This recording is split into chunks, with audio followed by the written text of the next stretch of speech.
அன்பு மாணவ செல்வங்களுக்கு வணக்கம். வேதியியலின் அடிப்படை கருத்துக்கள் மற்றும் வேதி கணக்கீடுகள்.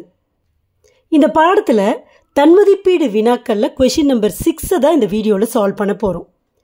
எக்ஸ், ஒய், இசட் ஆகிய தனிமங்களை கொண்டுள்ள ஒரு சேர்மத்தின் பகுப்பாய்வு முடிவுகளிலிருந்து பின்வரும் தரவுகள் பெறப்பட்டுள்ளது.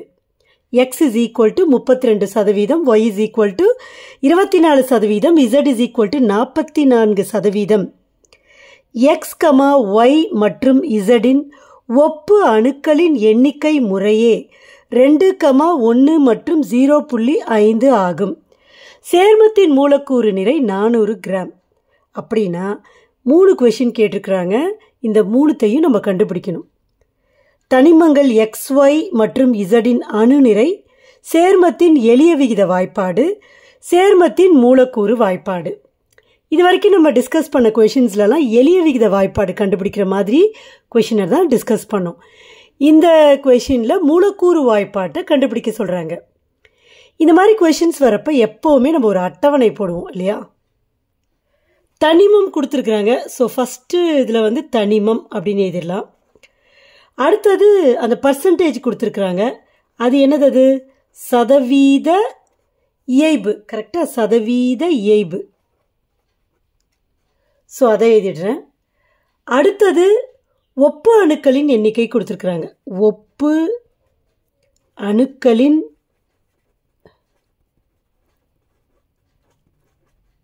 எண்ணிக்கை.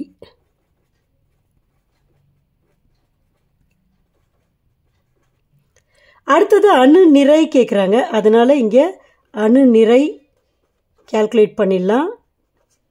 அதுக்கப்புறம் எளிய விகித வாய்ப்பாடு கேட்குறாங்க. ஸோ முதல்ல எளிய விகிதத்தை நம்ம கண்டுபிடிக்கணும். அதுக்கப்புறம் எளிய விகித வாய்ப்பாடை கண்டுபிடிக்கலாம். எளிய விகித வாய்ப்பாடு. இப்போ முன்னாடியே இந்த அட்டவணையை நான் எழுதியிருப்பேன். பட் இருந்தாலும் கொஸ்டினுக்கு ஏற்ற மாதிரி உள்ளே இருக்க டீட்டெயில்ஸ் மாறும்ல. ஸோ அதனால் எதையுமே ஃபில் பண்ணாமல் உங்களை வச்சுட்டு ஃபில் பண்ணுறேன். இப்போ இந்த ஒப்பு அணுக்களோட எண்ணிக்கை கொடுத்துட்டாங்க. இருந்தாலும் அதை யூஸ்வலாக நம்ம எப்படி கால்குலேட் பண்ணுவோம்? சதவீதம், அதாவது சதவீத இயைப சதவீதம் பை அதோட அணுநிறை. இப்படி தானே நம்ம கண்டுபிடிப்போம். இங்கே அணுநிறை கொடுக்கல. இந்த தனிமம் எல்லாம் யாருன்னு நமக்கு தெரியல. ஜென்ரலாக எக்ஸ், ஒய், இசட்னு சொல்லிட்டாங்க. ஸோ அவங்களோட குறியீடு தெரிஞ்சால் கூட அதை வச்சு நம்ம அணுநிறையை சொல்லிடலாம். பட்டு கொடுக்கல. அப்போது இந்த கால்குலேஷன் யூஸ் பண்ணி தான் நம்ம இந்த அணுநிறையை கண்டுபிடிக்கணும். இப்போ ஒப்பு அணுக்களோட எண்ணிக்கை கொடுத்துட்டாங்க. சதவீத இயைபு பை அணுநிறை தான் கண்டுபிடிப்போம். இப்போ பாருங்கள், இதுவுமே தெரியும், இதுவுமே தெரியும். அப்போ அணுநிறை நம்ம என்ன பண்ணலாம்? அணுநிறை கண்டுபிடிக்கிறதுக்கு அணுநிறை வேணும்னா ஒப்பு சதவீத இயைப ஒப்பு அணுக்களின் எண்ணிக்கையால் வகுக்கணும். அப்போ இதை எப்படி கண்டுபிடிக்கலாம்? சதவீதம் பை சதவீதம் பை ஒப்பு அணுக்களின் எண்ணிக்கை. சரியா? இப்போ இங்கே 3 தனிமம் கொடுத்துருக்குறாங்க. ஒன்று எக்ஸு, இன்னொன்று ஒய், இன்னொன்று இசட். அடுத்தது இவங்களோட சதவீத இயைபு கொடுத்துருக்குறாங்க. X 32%, y 24%, z 44%. எல்லாம் கொஷின்லே இருக்குது. இப்போ ஒப்பு அணுக்களோட எண்ணிக்கை அதையும் கொடுத்துட்டாங்க. X 2, y 1, z 0.5. இப்போ அணுநிறை நம்ம கண்டுபிடிக்கணும். அணுநிறை கண்டுபிடிக்கணும்னா பாருங்கள், சதவீதத்தை ஒப்பு அணுக்களின் எண்ணிக்கையால் வகுக்கணும். அப்போ இந்த நம்பரை இதால் வகுக்கணும். வகுத்தோம்னா 32 2ஆல் வகுக்கிறப்ப 16, 24 1ஆல் வகுக்கிறப்ப 24, 44 0.5ஆல் வகுக்கணும். அப்போ என்ன பண்ணலாம்? இங்கே 0.5 இங்கே 2ஆல் மல்டிப்ளை பண்ணிவிடுங்க. இங்கேயும் 2ஆல் மல்டிப்ளை பண்ணுங்க. அப்போ என்ன ஆகிடுது? 88 ஆகிடும். இது 2 5 10 1.0 ஆகிடும். அப்போ 88.1 88. நீங்கள் எப்படி வேணால் டிவைட் பண்ணலாம். இல்லை 0.5 1/2ன்னு வச்சுக்கலாம். அரை தானே 0.5. நான் அப்போ 44/1/2. இந்த 2 மேலே வந்துடும். அப்போ 2 × 44 88. அப்போ ஜெட்டோட அணுநிறை 88. ஓகே. அடுத்தது எளிய விகிதம். எளிய விகிதம் வந்து எதிலிருந்து கண்டுபிடிப்போம்? ஒப்பு அணுக்களின் எண்ணிக்கையிலிருந்து தான் கண்டுபிடிப்போம். இப்போ இதை வந்து அப்படியே முழு எண்ண ஆக்கணும். இப்போ 0.5 இருக்குது, அதை முழு எண்ண ஆக்கணும்னா என்ன பண்ணலாம்? 2ஆல் பெருக்கலாம். அப்போ அந்த 2ஆல் தான் மற்றவங்களெல்லாம் பெருக்கணும். அப்போ 2 2 4, 2 2, 2 × 0.5 1. இப்போ எளிய விகித வாய்ப்பாடு. இப்போ இந்த எண்ணிக்கையை பேஸ் பண்ணதான். எக்ஸ் எத்தனை இருக்குது? எக்ஸு 4 இருக்குது. ஒய் எத்தனை இருக்குது? ஒய் 2 இருக்குது. இசட் எத்தனை இருக்குது? 1 தான் இருக்குது இசட். ஸோ இதுதான் எளிய விகித வாய்ப்பாடு. ஸோ பார்த்தீங்கன்னா கொஷினில் ஃபஸ்ட் கொஷினில் அணுநிறை கேட்டிருக்கிறாங்க.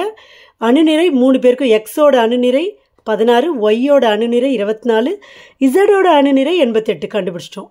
ரெண்டாவது சேர்மத்தின் எளிய விகித வாய்ப்பாடு x4 y2 z, இதையும் கண்டுபிடிச்சிட்டோம். மூணாவது கொஷின் என்னது? சேர்மத்தின் மூலக்கூறு வாய்ப்பாட்டினை கண்டறிக. இது வரைக்கும் நம்ம டிஸ்கஸ் பண்ண கொஸ்டினில் எளிய விகித வாய்ப்பாடு தான் கண்டுபிடிச்சிருப்போம். இங்கே மூலக்கூறு வாய்ப்பாடு கேட்குறாங்க. மூலக்கூறு வாய்ப்பாடு எப்படி கண்டுபிடிக்கலாம்னா, எளிய விகித வாய்ப்பாடு தெரிஞ்சிருந்தா நம்மளால் கண்டுபிடிக்க முடியும். எப்படி? இந்த எளிய விகித வாய்ப்பாட்டை ஒரு முழு எண், அதை எண்ணுன்னு குறிப்பிடுறோம், அதால் பெருக்குனா நமக்கு மூலக்கூறு வாய்ப்பாடு கிடைச்சிரும். பட் இந்த முழு எண்ணை எப்படி கண்டுபிடிக்கிறது அப்படின்னு பார்த்தீங்கன்னா, அதுக்கு நமக்கு 2 நிறை தெரியணும். ஒன்று வந்து அந்த சேர்மத்தோட மூலக்கூறு நிறை தெரியணும். ரெண்டாவது எளிய விகித வாய்ப்பாட்டு நிறை தெரியணும். மூலக்கூறு நிறைய கொஷின்லே கொடுத்துட்டாங்க 400 கிராம். இந்த எளிய விகித வாய்ப்பாட்டு நிறை எப்படி கண்டுபிடிக்கிறதுனா, எளிய விகித வாய்ப்பாடுலேருந்து கண்டுபிடிக்கணும். இப்போ எப்படி கண்டுபிடிக்கலாம் அப்படின்னு பார்த்தீங்கன்னா, இங்கே போட்டுடுறேன் சிம்பிளாக. எளிய விகித வாய்ப்பாட்டு நிறை எப்படி கண்டுபிடிக்கிறதுனா பாருங்கள், 4x இருக்குது. அப்போ 4 × எக்ஸோட அணுநிறை 16, ரைட்டா? ப்ளஸ் 2y இருக்குது. அப்போ 2 × ஒய்யோட அணுநிறை 24, ப்ளஸ் ஒரு இசட் இருக்குது. அப்போ 1 × இசடோட அணுநிறை. இப்போ இது வந்து 4 16 64, ப்ளஸ் 2 24 48, ப்ளஸ் 88. கூட்டி பாருங்கள் எவ்வளோ வருது? 8 8 16 4 20, மீதி 2 200 வருது. ஸோ மூலக்கூறு நிறை வந்து 400 பை எளிய விகித வாய்ப்பாட்டு நிறை 200. ஸோ இது கேன்சல் ஆகிட்டு 2. இதுதான் n. இப்போ நம்ம மூலக்கூறு வாய்ப்பாடு ஈஸியாக கண்டுபிடிச்சிடலாமா இல்லையா? ஸோ மூலக்கூறு வாய்ப்பாடு is equal to n × n யார்? 2. 2 × எளிய விகித வாய்ப்பாடு x4 y2 z. இப்போ இதை பெருக்கணும். இந்த நம்பரால் பெருக்கணும். இது வந்து இன்ட்டு, சரியா? இது into. So x4 × 2னா x 8, y2 × 2னா 2 × 2 4, z இங்கே 1 இருக்குது, 1 × 2 2, z2. ஸோ இதுதான் அந்த சேர்மத்தோட மூலக்கூறு வாய்ப்பாடு. இங்கே கேட்குற 3வது கொஷினுக்கான ஆன்சர் இதுதான். இந்த எக்ஸும் இன்ட்டு ஒரே மாதிரி இருக்கிறதுனால நான் என்ன பண்ணுறேன், இந்த இன்ட்டுக்கு பதிலாக ப்ராக்கெட் போட்டுடுறேன். சரியா? உங்களுக்கு புரிஞ்சிருக்குன்னு நம்புகிறேன். ஏதாவது டவுட்ஸ்னால் கமெண்ட்ஸில் போஸ்ட் பண்ணுங்கள். தேங்க்யூ.